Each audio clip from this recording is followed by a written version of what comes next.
What's up, everyone? Welcome into another edition of our NBA DFS DraftKings Picks videos. I'm your host, Justin Bales, going solo for the first time in what seems like forever. Generally, Spike and Max have been on these, but neither one available tonight. So it is just me breaking down this slate for everyone.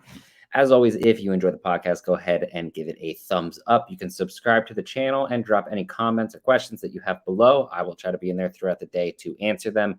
As always, earlier in the day is better because obviously I have all day to handle that, usually up until lock. And, the couple hours before, I'm more focused on our Discord, which you can get in for free at chatdfs.com.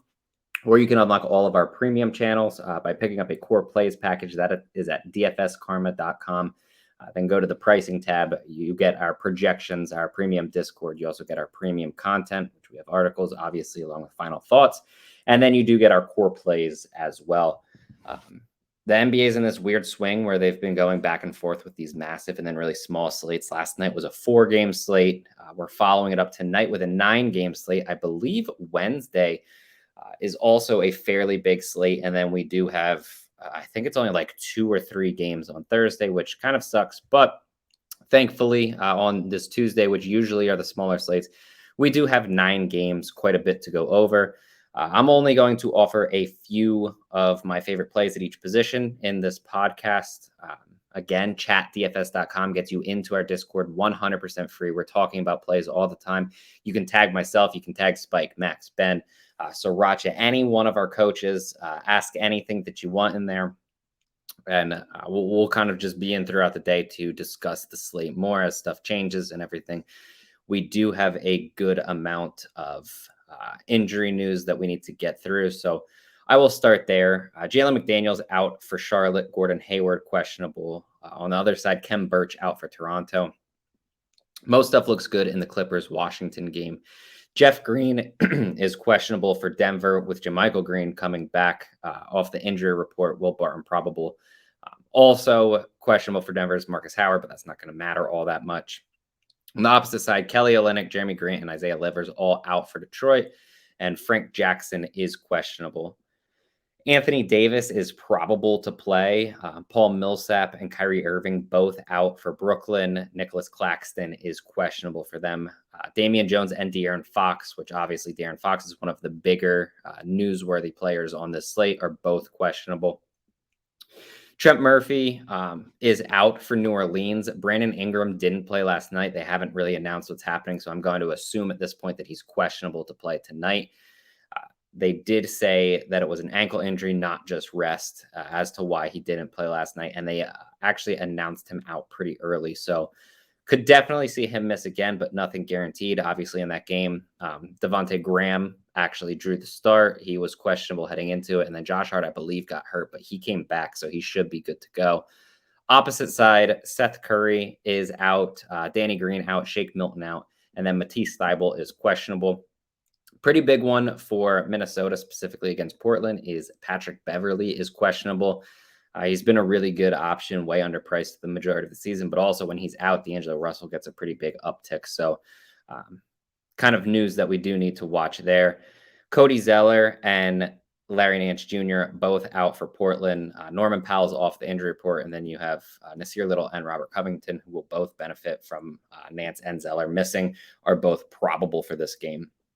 Only Sterling Brown out in Dallas. Draymond Green, James Weissman, and Andre Iguodala all out for Golden State. And then you have Klay Thompson, who is questionable with knee soreness. Kind of a weird situation for Klay Thompson. I think most expected him to play in his last game. I don't believe that he did. So don't really know what's going to happen there. But obviously, if he is out, Jordan Poole will benefit from that, specifically with Andre Iguodala out as well. So a lot to go around there, but Poole would be the main beneficiary in that type of a situation. Moving to the actual position by position, I'll offer a few options here. Again, I'm not going to say everyone that I like is just a 9-game slate. There's too many players that I would at least be willing to play, especially this early. Obviously, this is recorded the night before. If there's anyone that you have questions about, go ahead and drop them in the comments. I'll let you know what I think about them. But starting at point guard, I think there's a few options. Obviously, James Harden 100% stands out in an elite matchup against the Los Angeles Lakers. No Kyrie Irving because they're playing in Brooklyn. No Kevin Durant.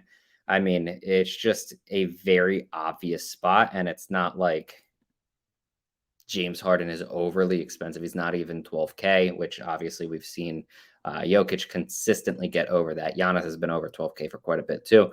So 11.7 is not really going to be that difficult to get to. So I do think if you want to spend up at the top here, James Harden, elite spot. You can drop down to DeJounte Murray, 10,000, but consistently flashing triple-double upside. He obviously, gets the elite matchup against the Houston Rockets, who have just been, fantasy gold mine at this point. So 10K for DeJounte Murray, almost 2,000 off of James Harden. I do think that that's a really good price tag, and spending up, 5 figures for either one of those two, I do think is very, very viable. As you move down a little bit, Tyrese Halliburton definitely sticks out if De'Aaron Fox is out. Even if Fox plays, I think the matchup against Boston is relatively fine, and you can go there if you want.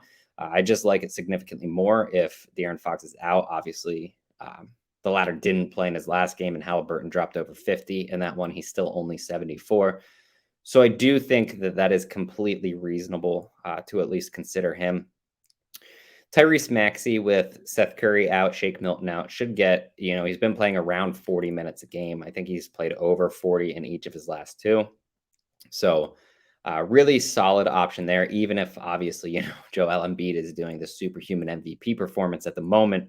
I do think that Maxey is at least in play.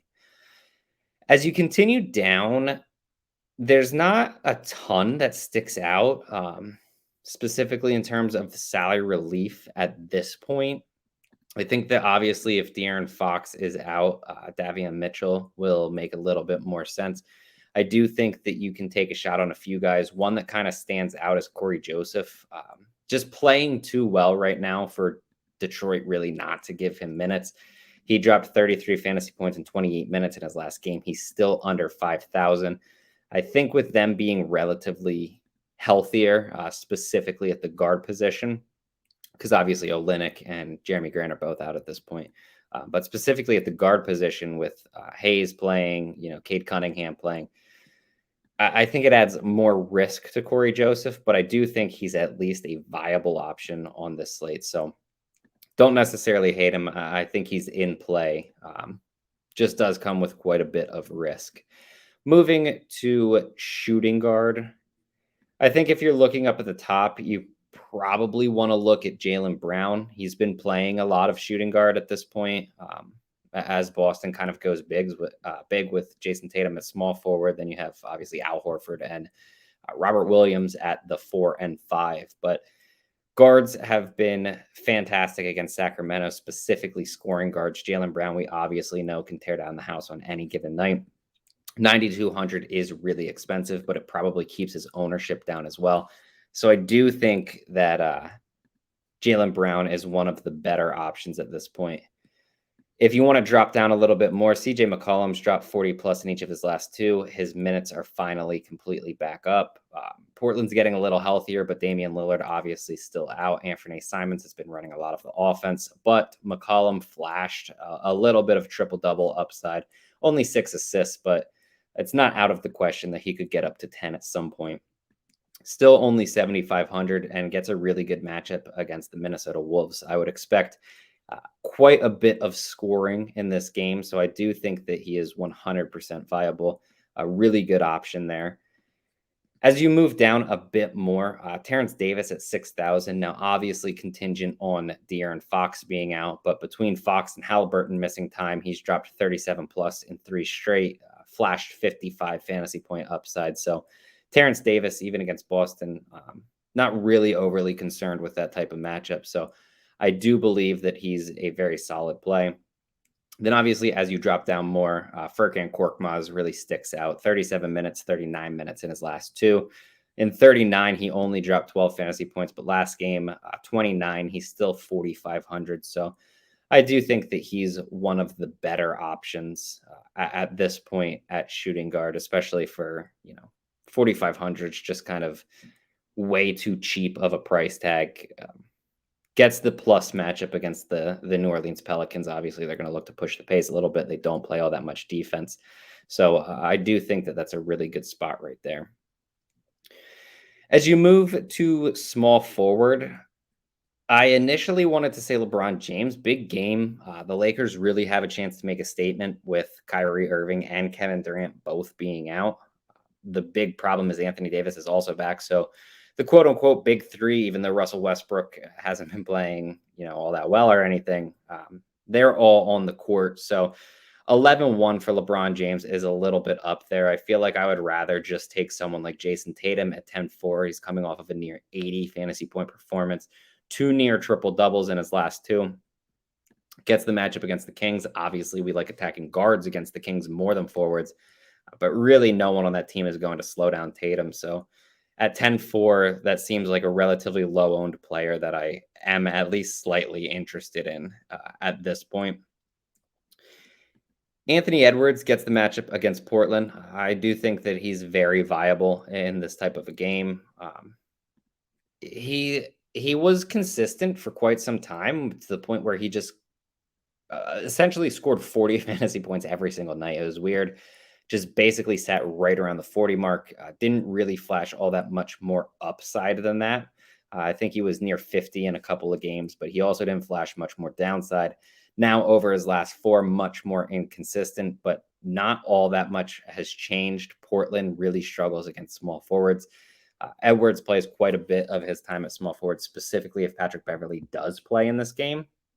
So I think for 7,600, it's a very reasonable price tag for that game environment. And I do believe that he's one of the better options, I guess, at this point. As you move down more, Patty Mills is obviously going to take on a larger role. The minutes should be locked in. The shot attempts should be locked in. And he does have small forward eligibility, which is generally one of the weaker positions on any given slate. I do believe that to be the case again tonight.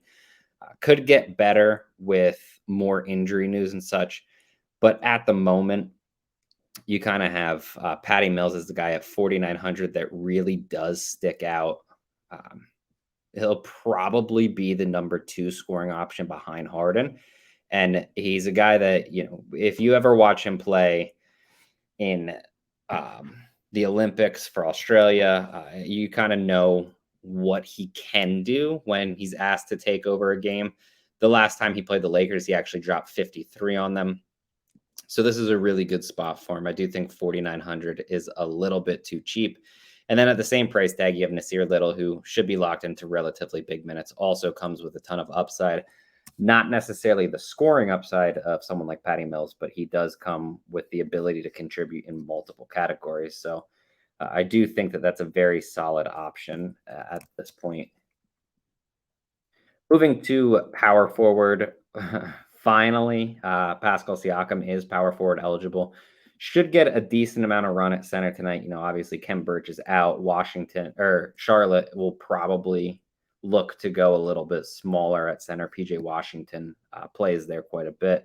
So I do think that Pascal Siakam is very much in play. Comes with a lot of upside, double-digit rebounding, double-digit assist potential. So the triple-double could really be there. Can add blocks and more specifically steals on any given slate. Comes with 30-plus real-life point upside. 8,900 is a little bit too cheap. I think he's really just a great option for that price tag. I don't necessarily think that you go there in cash games because you're going to have to spend up on guys like Harden and stuff. But I do think that he is 100% in play on this slate. As you move down at power forward, there isn't all that much that I necessarily love. I think a lot of these plays are really risky. I think if you want to take your shot on like Chris Boucher at 5,800, he can be used. He can drop 30 plus fantasy points in very limited time. So I think it's viable. I don't necessarily love the spot. I would rather try to get to Siakam or drop down. Keldon Johnson is still only 5,000. He's kind of flashed a little bit more in recent games, even though his price is down. 30-plus minutes in 5 of his last 6, I believe. He's scoring 25 fantasy points or more, which is essentially 5x at 5,000. In basically all of them, he needed only 24 minutes to drop 27 against the Houston Rockets earlier in the season. And obviously he gets a matchup again against Houston. Right around the same price tag, you have PJ Washington, who played 27 and 31 minutes in his last 2 games, 30 plus fantasy points in both of those. Now he obviously gets the matchup against the Toronto Raptors, who are comfortable running someone smaller like Pascal Siakam at center, which probably more or less limits what they want to do with Mason Plumlee. So I do think that PJ Washington is actually one of the better salary relief options on the slate. And overall, just a little bit too cheap for the type of run that he could potentially get. So I think he's very viable. And then at 3,500, Rui Hachimura isn't playing a ton of minutes, but he's dropped 19 plus fantasy points in the limited time in 4 consecutive. 3,500, if you need just a really cheap option, Hachimura is a good player and really going to get back in the swing of things pretty quickly. So I do think that he's very viable. Moving to center, I think very obviously this starts with both Nikola Jokic and Joel Embiid. The Joker gets the same matchup that he had in his last game. He dropped 34, 9, and 8 in that game, over 60 fantasy points. He's 12.5, which is very, very expensive. But at the same time, his floor is so absurdly high that you're relatively comfortable paying for it. The big problem, obviously, is that you want to get James Harden in as well. And it's probably very difficult to fit both of those players with their price tags. Embiid also going for MVP. He's dropped 38 or more real life points in 3 consecutive in those games, 66, 68, and 77 fantasy points. The 2 of them have been, more or less the best 2 players in the NBA. It's been absolutely crazy what they're doing. So I think that both of them are very, very solid options at center. There's a bunch more that I think that you can take. Yusuf Nurkic, ton of upside. Same with Christian Wood, specifically in those 2 matchups. You have Robert Williams against the Kings. Really like that. 7,200 is, obviously getting expensive for him, but at the same time, you're not overly concerned. Jakob Poeltl against Houston. I mean, center, as it is most nights, is just absolutely loaded. Montrezl Harrell only played 7 minutes in his last game. Should get back to a much larger role. And he was playing extremely well, under 5K, gets a matchup against his former team in the Los Angeles Clippers. Obviously, on the other side of that, Ivica Zubac has been playing extremely well as well. So I think that both of them are in play for their current price tags. And then you obviously can, drop down even more to a guy like Herbert Jones. Is just a little bit too cheap. A lot going on at center that realistically you're not all that concerned with, that are really solid plays. Thomas Bryant at 3,400, assuming he gets his normal run. Kind of check on that beforehand, because the Montrezl Harrell thing, obviously Thomas Bryant and Harrell play the same position. Neither one really is going to play power forward. Those more or less split center minutes, along with Daniel Gafford as well. So a lot going on in Washington. I would assume Hachimura more or less plays power forward minutes. Gafford isn't really getting over, maybe around 10, a little bit more than 10. So a lot going on in terms of there being plenty of players that more or less are going to stick on the same position. But that doesn't mean that there's not value to be had necessarily at the spot. Center for me, though, feels like a spot where I at least want to try to spend up a little bit on. And it really does feel like an elite double center night. So that's more or less all that I have for you on the slate. Just tons going on, 9 games. That's generally the case. So if you have any questions, feel free to drop them below. Again, if you enjoyed the video, go ahead and give us a thumbs up. Thank you for watching. Hopefully everyone does extremely well tonight. And I believe I will be back with Spike for the Wednesday slate.